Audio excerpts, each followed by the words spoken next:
Good morning, good afternoon, good evening. That is Jack. I am Conrad. This is the 45 match week 26. The Sunday and Monday matches just finishing up a bit ago, starting with Leicester and Arsenal. No Aubameyang, no Saka, no Partey, no problem for this Arsenal side. Despite falling behind inside the first 6 minutes, Willian 2 assists. Pepe looked very, very good. Smith Rowe does go off hurt. And one bit of bad news, an otherwise excellent Arsenal performance. Yeah, Leicester losing two more, a little bit concerning. Yeah, we talked about before the match that this was a must-win for Arsenal because fundamentally where they want to be, where they should be as Arsenal Football Club is much higher than 11th where they were. It was a big deal to get those points. You pass Leeds now, same matches played. So I think there's a lot of reason for optimism for Arsenal despite the injury to Smith Rowe. You have Odegaard, and if Pepe's able to be in good form, if Willian, God forbid I say, he continues to have consistency and good performance. He doesn't need to just check in his one performance every once in a while. I think there's still here. there's a lot of reason for optimism. For Leicester, similarly, you're still third. The teams behind you, with the exception of Liverpool and Everton, not gaining points on you. So or serious points on you in the case of Chelsea. So you're still clear fourth. I just don't have PTSD from last season. It's hard not to because of last season and because of the injuries, especially losing Harvey Barnes for more. And who knows? Johnny Evans may be out for a little bit. Yeah. Dead leg. You got Burnley next, though, and considering the next match we're going to talk about, I think they need to get your points where you can get them easily and try and scrape them elsewhere because otherwise it's going to be a year two of Brendan Rodgers' collapse. Well, to that point, I thought about this. I was very concerned about their ability to remain in the top four after Harvey Barnes going out, Johnny Evans going out. Vardy did not look spry. He looks like that hip is still bothering him a little bit. But that's 8 first-team players out. Maybe Maddison and Fofana coming back soon.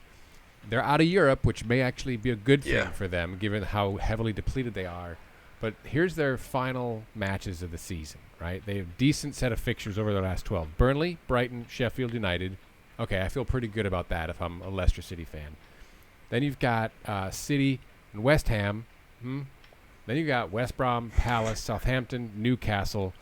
And then it finishes up tough against United, Chelsea, and Spurs. Yeah, take those points where you can get them. Can you get 21? Yeah, I was going to say, can you get 21 from that to get yourself to 70? And is 70 going to be enough? I don't know if it's going to be enough. I don't know about the math on that. But, I mean, you mentioned that. Next 3, you want maximum. Then you have 2 where maybe you could drop some points. Yeah. Then you got 3, 4 more that you need to get maximum. And then you got a tough last 3. So it comes in spurts. That was... Yeah. That last 3 could be for the top 4. Exactly. That's what's going to be really exciting for them. United, Chelsea, and Spurs. It's going to be a very interesting 3 matches there. But, again, if you're not fit for those matches, you got to get fit now. Arsenal, in the meanwhile, I'm unsure if they have great European prospects beyond the Europa League itself. So I'm interested where they go from here. So, yeah. I think they're improving. I feel good if I'm an Arsenal fan. Certainly better than I did early on in the year. Still, to your point, sitting 10th. Next up, who do they got next? Oops, lost my... Both have Burnley next, actually. Oh, that's right. They're skipping against the games in hand and all that good stuff. Next up, Spurs, speaking of Burnley, against Burnley. So that's a vintage Gareth Bale in this one. He had the 2 goals, the one perfect ball to set up Harry Kane.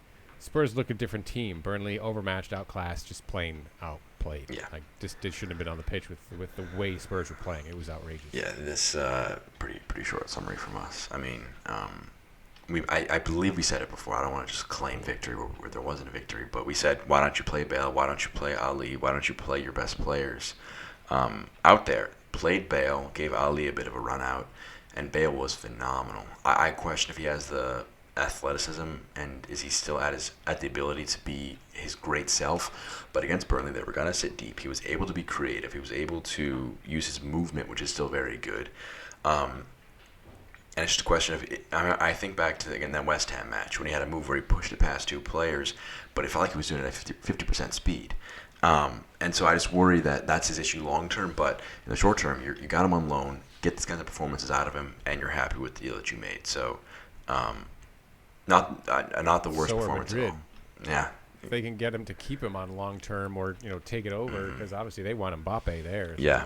they're happy to ship his wages, £650,000 a week. Burnley, on the other hand, I believe Chris Wood featured a bit. Good for them that he's able to get back out there, but your second worst scoring team, you're going to struggle, especially when you're leaking that much at the back. So Leicester next for them. That's not going to be easy, but they're injury depleted as well. So I think they're at risk, man. I mean, they're only 5 clear of Fulham. They haven't eradicated relegation discussions despite some good form in their last couple matches. So well, Spurs have Fulham, so the Spurs could do them a favor after beating them. They could indeed. Next up, Chelsea, Man United. So you had this one nailed. It's a 0-0 ugly. I was hoping that Tuchel could figure out this attack for Chelsea. Did not happen. Led to yet another 0-0 draw. Yeah. So the big 6 matches, there's big games this year. The 0-0s, United have been involved in 1, 2, 3, 4, 5 of them. That's a lot. Is that 6? 1, 2, 3, 4, 5. No, I should not have doubted your math. You were correct. But I mean, both United and Chelsea involved in all. One thing I can do is count. United and Chelsea involved in all of them. I mean, there's no fans. I don't think that's indicative of lower quality in the league. I think it's just indicative that if you're away from home, you're more likely to sit back. As if you're at home, you don't have that home pressure of I need to make these fans who paid this money to come see us play. We don't need to make that worth their trip. They can just kind of walk to their couch and be upset that we're so boring. But Man United, man, so disappointing. In terms of their results against the Big Six, I know that Big Six is a made-up conception, but only 1 goal, and that was a penalty and a 6-1 loss against Tottenham. I'm gonna give you my exact reaction every time Man United play against a Big Six club. I see, it's Chelsea and Man United. Here's what I'm gonna do.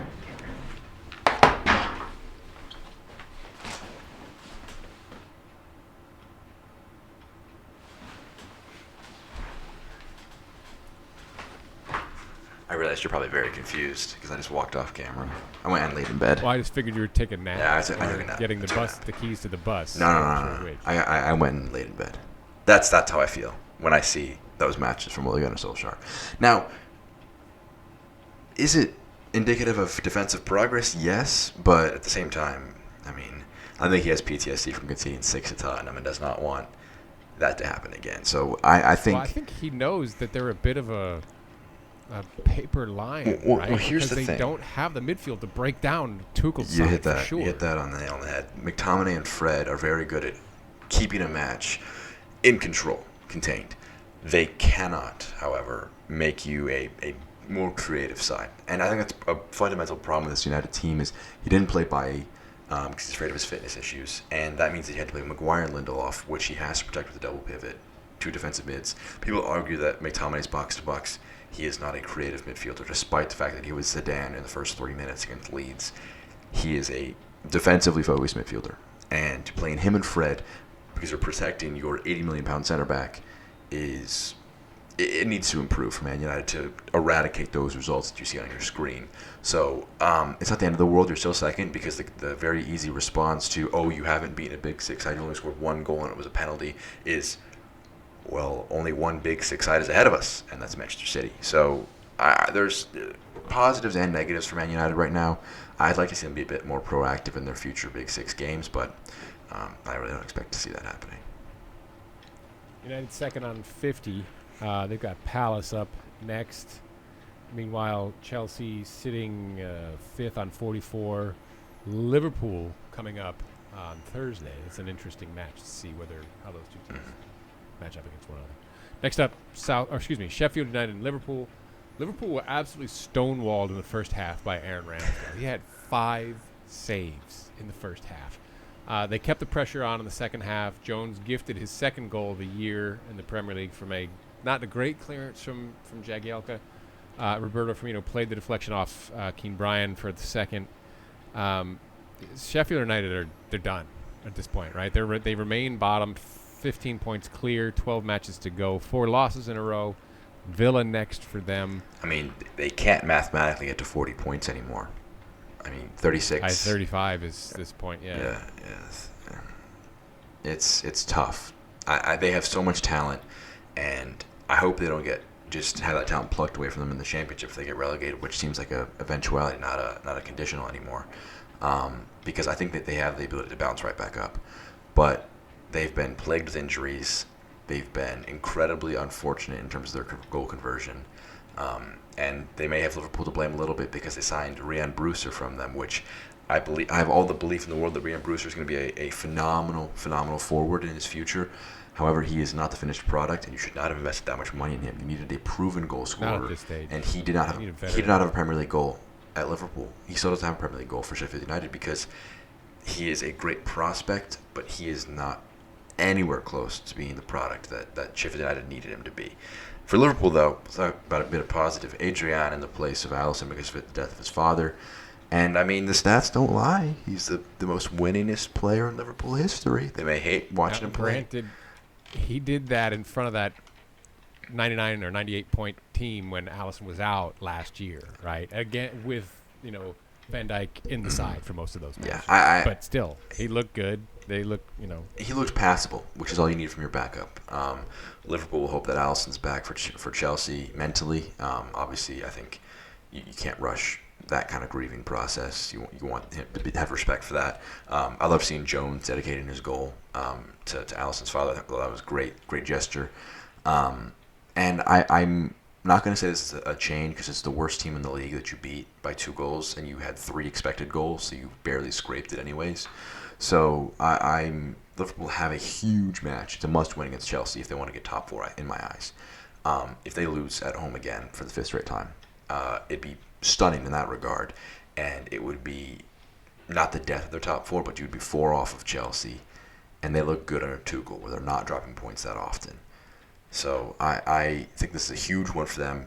Can they actually get back into good form? If they have Yoda and Fabinho back as well as Alisson, that's a huge boost.